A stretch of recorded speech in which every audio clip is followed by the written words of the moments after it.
important show is because the world changed on August 15th, 1971.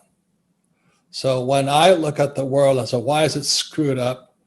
Why is there such a gap between the rich and the poor? Why is real estate in a bubble? You can trace much of it back to 50 years ago, August 15th, 1971. And in January of 1972, I was on an aircraft carrier. This question: how in the world can the CEO of a company borrow money just to jack the price of their stocks up? That's criminal. And why is real estate prices so high?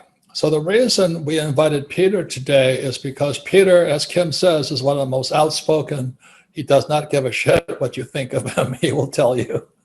He hates Bitcoin. And if you want to know why the rich are getting richer, the poor and middle class are getting poorer, our money is fake. That's what's wrong. And anybody saving dollars is a loser right now, and because they keep printing it. So with that, Peter, give us your opinion of August 15th, 1971. What happened on that day? So on August 15th, 1971, that is when Nixon closed the gold window. Of course, when he closed it, he said it was just temporary, but it's been 50 years and it hasn't reopened. But what you spoke about FDR in 1933 is true, because that's the year when the government made it illegal for Americans to own monetary gold. So American citizens could not take their Federal Reserve notes back to the Federal Reserve and get real dollars, which were made of gold. Well, it would look pretty bad for America, because a return to the gold standard would mean a rejection of the dollar standard.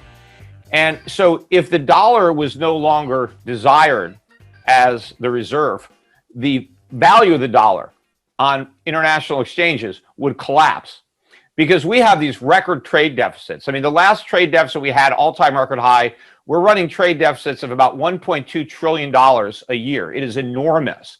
But the only reason we could do this is because the world will take dollars for their stuff.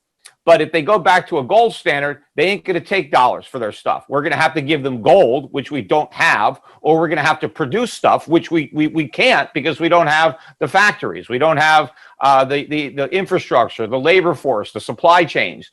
So the dollar is going to collapse.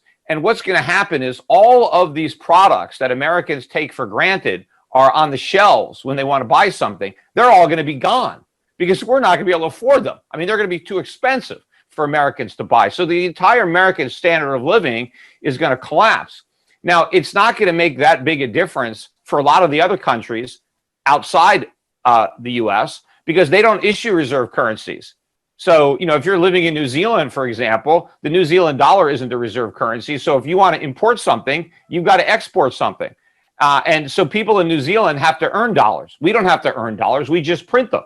Well, now the people in New Zealand will start earning gold instead of dollars. But the change for America is huge, because we used to be able to print dollars. We can't print gold. We have to earn gold just like everybody else. And that's a game changer for Americans. But it's also a game changer for people who have savings, people who, are hoping to retire. If you think you're going to retire on a bunch of dollars, you got another thing coming. It's the dollars that are going to retire, not you. You're going to keep on working unless you take action now to divest yourself of US dollars and dollar-denominated assets and buy some real things, foreign stocks, property, gold and silver. You got to get out of paper and into actual things that have real value and that can generate real income.